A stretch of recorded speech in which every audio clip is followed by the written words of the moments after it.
Imagine heavily influenced by technology and digital platforms, but also often faces unique challenges related to mental health.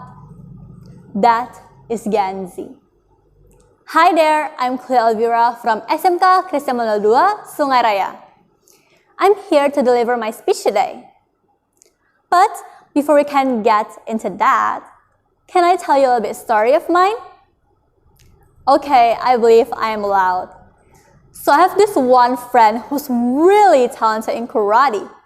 She even won the O2SN karate competition.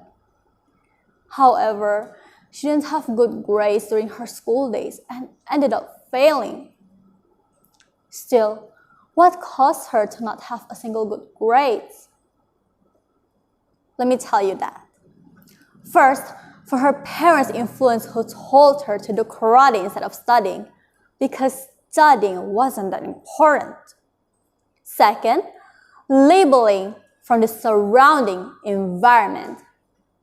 You see, many people said she was stupid, lazy, and so on.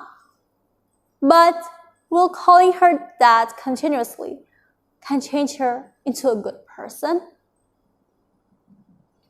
Because I believe not. You see, currently there are several new terms embedded for each being generation. One of them is a popular term that is getting a hot content on social media channels called the strawberry generation. This term is generally aimed at the youngest generation who are dependent on technology and social progress. Now, not many people also use this term in a negative sense to show that this generation tends to be too weak, gives up very easily, and lose traditional values. So, is that true?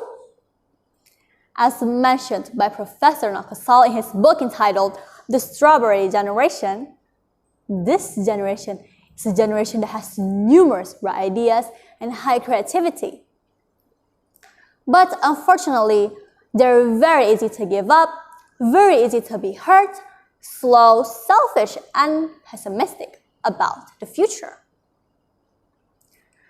My real question here is, what actually caused it? Of course, it's the parenting and labels or calls given by the parents.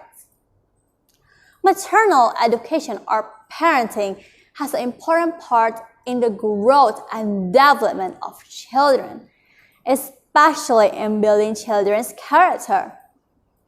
However, being protective and constantly in truth with what the child is facing are too indulgent.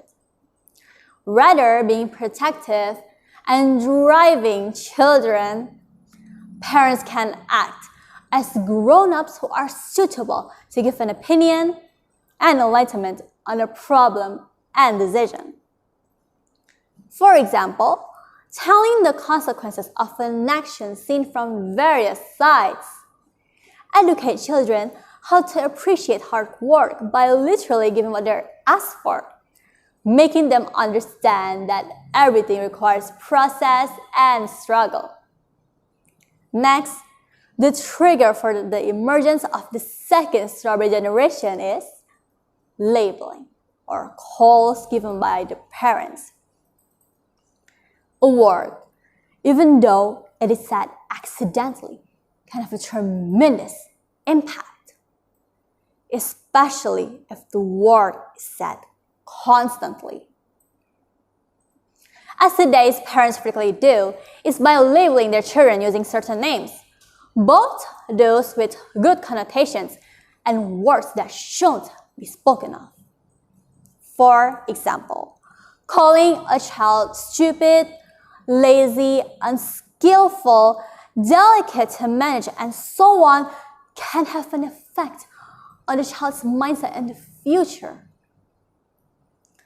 They will feel less confident about themselves and are reticent to fight for what they want because they believe in what their parents have said. Of course, even though it seems to have a bad connotation, this strawberry generation still has a positive side and excels in other things, such as proficiency in using technology that makes them adaptable to significant technological changes in the future. Of the various problems that live and the advantages held by the strawberry generation, of course, they can become even better individualities if they're given enough sufficient support and encouragement. As stated by Professor Nakasali, there are various solutions that can be done to deal with this phenomenon. That's all from me. Thank you for your attention.